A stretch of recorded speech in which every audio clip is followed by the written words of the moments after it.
As has already been said, in these hard and difficult times of abomination and idolatry, the true Church of Christ must be sought in the persecution that falls upon it, not in its splendor, in the mud that tries to cover it, and not in the respect and gratitude of all. Do not be deceived, Jesus said then.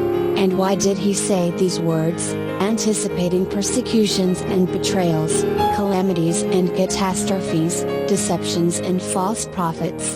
To give us the key to what?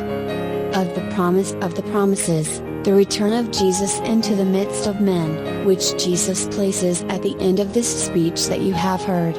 This promise, which Christians of all times have been waiting for since the early years of Christianity, and which has been fulfilled here. On June 13, 1947, the Son of Man descended on a cloud with great power and glory, beginning the itinerary that leads us to live the manifestation of Christ.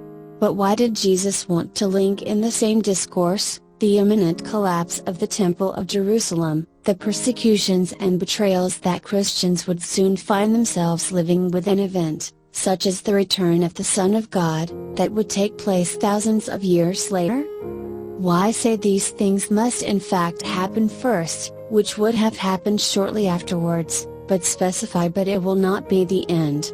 Because Jesus wanted to warn all his children, the Christians of the first hour, that the persecution they would experience was not the end, but the sign to be handed down to the Christians of the last hour, therefore to us, Christians of these times, the last hour of God's history, to make us understand that when history was repeated, we would find ourselves living the same calamities and persecutions of the first hour, but amplified, thus understanding the fulfillment of the promise of his return, in a time span that goes from the end of the Second World War to the present day. Jesus said, "Look at the fig tree and all the plants, when they are already sprouting, look at them and see for yourselves that summer is near. So when you see these things happening, know that the kingdom of God is near." Master, when will all this happen and what will be the sign that it's going to happen?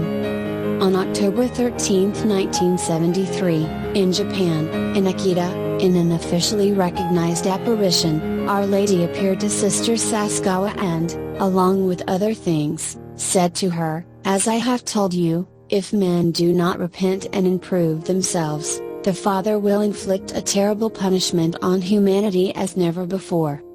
The fire will fall from the sky and wipe out a great part of humanity.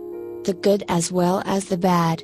The survivors will find themselves so distressed that they will envy the dead. The only weapons left will be the rosary and the sign left by my Son." Here, the sign left by my Son. What sign? A sign that must first of all be recognized, deepened and understood and then accepted, loved and followed.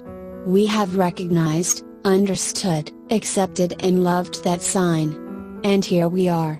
More alive than ever. Ready to make us living cradle following the example of the Maiden of God, who guarded and gave us that sign. We will never envy the dead, because we are alive. Dead to the world but alive in Christ. Others are those who, biologically alive but without the Spirit of God, will envy the dead. These, having neither welcomed nor recognized the sign, will see the temple fall again.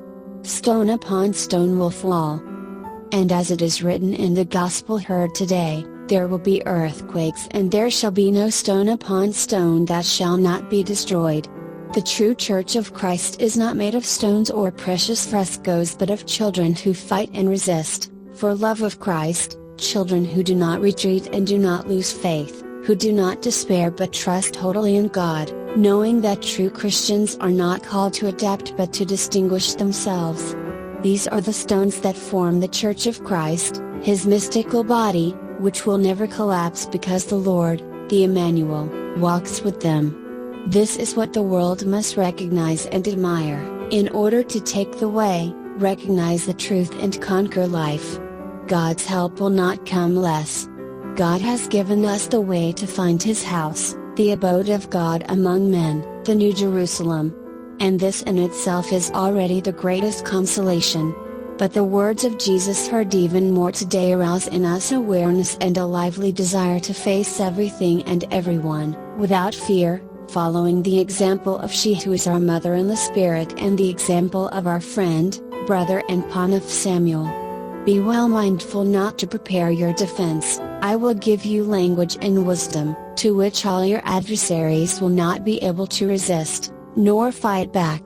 You will be betrayed even by your parents, brothers, relatives and friends, and they will put some of you to death. You will be hated by all because of my name. But not a hair of your head will perish. With your perseverance you will save your souls. One for all and all for one. So be it.